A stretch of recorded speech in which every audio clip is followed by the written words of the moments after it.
خواتین حضرات، پروگرام دین و دانش میں آپ کو ایک بار پھر خوش آمدید کہتا ہوں. ہمارے ساتھ ایک کالر ہیں، آئیے ان کی بات سنیں. السلام علیکم. السلام علیکم سر. وعلیکم السلام. جی السلام علیکم. وعلیکم السلام، فرمائیے.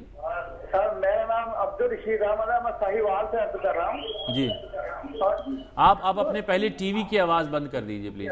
ٹی وی بند کر رہے ہیں. اچھا سر، میں نے یہ سوال علامہ صاحب سے یہ پوچھنا ہے کہ حج تو اللہ کریم نے ایک دفعہ فرض کیا ہے، لیکن یہ جو ہر سال کروڑوں روپیہ خرچ کر کے اپنے حج پہ چلے جاتے ہیں اور ان کے جو رشتے دار عزیز و اقارب ہوتے ہیں بہت غریب وہ رہ جاتے ہیں، ان کی وہ امداد نہیں کرتے، تو آیا اس کے بارے میں کیا فرمان ہے جی؟ یہ ٹھیک ہے، بہت نوازش آپ کے سوال کا، بہت شکریہ. غامدی صاحب، ایک جو بہن روبینہ نے آپ سے سوال کیا تھا کہ جو لڑکی کا خاندان ہے، بیوی کا خاندان ہے، اس کی ذمہ داری کیا شوہر پہ نہیں ہے؟ وہ آپ نے پوری بات ان کی سنی تھی، میں مختصر آپ کو اشارہ کر رہا ہوں. اچھا، میں اس سوال کے جواب دینے سے پہلے جو پہلے رویت حلال کے بارے میں بات ہو رہی، دو باتیں اور عرض کرنا چاہتا تھا اس کے بارے میں.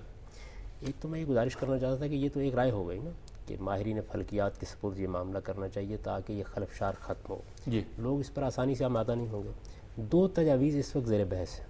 مثلا ایک تجویز یہ زیر بحث ہے کہ کیا ہم سعودی عرب کے ساتھ اپنے سارے نظام کو ملحق کر سکتے ہیں، عالمی سطح پر کر سکتے ہیں.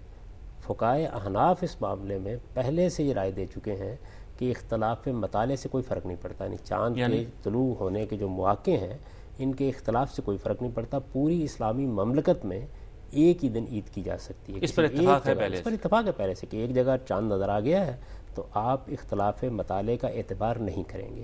اس کا مطلب یہ ہے کہ اگر چاند مختلف جگہوں پر مختلف اوقات میں طلوع کرتا ہے تو ایک جگہ کے مطلع کو بنیاد بنا کر آپ سب جگہ عید کا اعلان کر سکتے ہیں. اس وقت بھی دیکھیے، ہم نے جو انتظامی طریقے سے ایک چیز طے کر رکھی ہوتی ہے کہ ہم پاکستان میں یہ فیصلہ کریں گے کہ چاند نظر آ گیا، ایک یونٹ کر دیا. ممکن ہے کہ یہاں سے 30 کلومیٹر کے فاصلے پر امرتسر میں ہندوستان میں کوئی اور اعلان کر دیا جائے.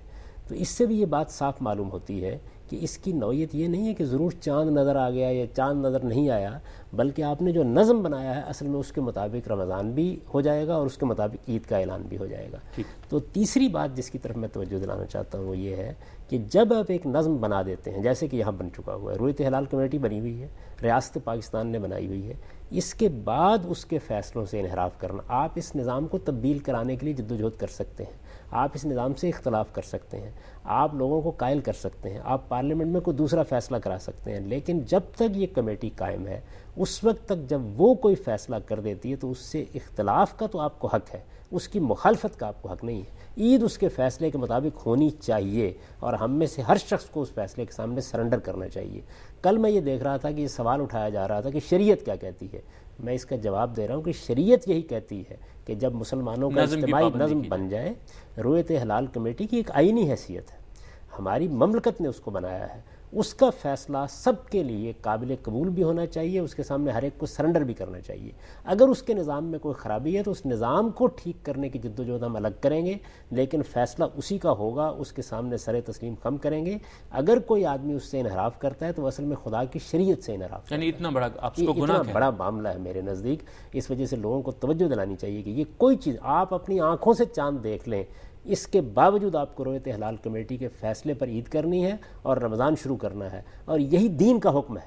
یعنی دین یہی تقاضا کرتا ہے، کیونکہ نظم اجتماعی ہے. یہ بالکل ایسے ہے کہ ہم نے ایک امام کو کھڑا کر دیا، اب نماز اس کے پیچھے پڑھی جائے گی، بدنظمی الاؤڈ نہیں کسی حال میں بھی، کسی حال میں بھی. بہت نواز یہ چیز ہے جس کی طرف ہمیں توجہ دلانی چاہیے. آپ نے تفصیل سے گفتگو کر دی، امید ہے اب ان کے سوال کو اگر وقت آپ نہیں، وہ ایک کال ہم اور پہلے. جی ضرور. السلام علیکم.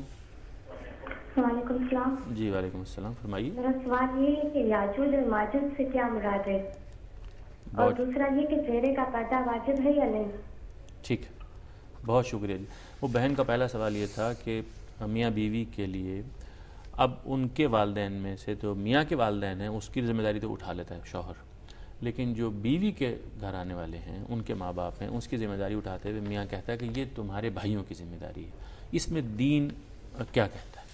اس کے کچھ عملی پہلو ہیں اور کچھ اس کے دینی اور اخلاقی پہلو ہیں. دینی اور اخلاقی لحاظ سے تو میرے والدین ہیں، میری اہلیہ کے والدین اس کے والدین ہیں. یعنی یہ بالکل ٹھیک ہے کہ جب سسرالی رشتہ قائم ہوتا ہے تو ایک درجے میں یہ والدین ہو جاتے ہیں، لیکن جس کے اصلاً والدین ہیں اس کے اوپر تو حقوق ختم نہیں ہوتے. بیوی کو بھی اپنے والدین کی خدمت کرنی ہے، بیوی کو بھی ان کا خیال رکھنا ہے، بیوی کو بھی ان سے حسن سلوک کرنا ہے، مجھے بھی اپنے والدین کے ساتھ حسن سلوک کرنا ہے۔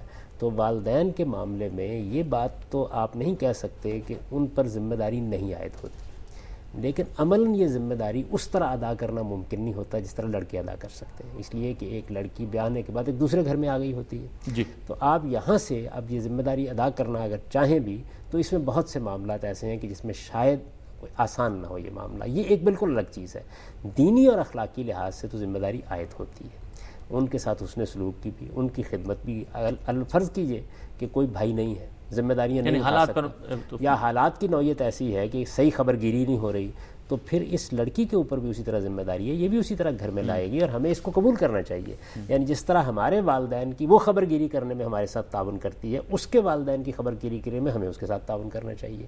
تو والدین ہیں، وہ شادی کے بعد اپنی یہ حیثیت ختم نہیں کر دیتے، والدین کے معاملے میں حساس رہنا چاہیے، اور ہمیں اس بات میں سپورٹ کرنا چاہیے، مدد فراہم کرنی چاہیے کہ ہماری بیوی پر بھی ذمہ داری عائد ہوتی ہے، ہم اس سے تعاون کریں تاکہ وہ ان ذمہ داریوں کو ادا کر سکیں۔ ٹھیک، شکریہ غازی صاحب۔ خواتین حضرات ہمارے ساتھ رہی گا، ایک وقفے کے بعد حاصل ہوتے ہیں۔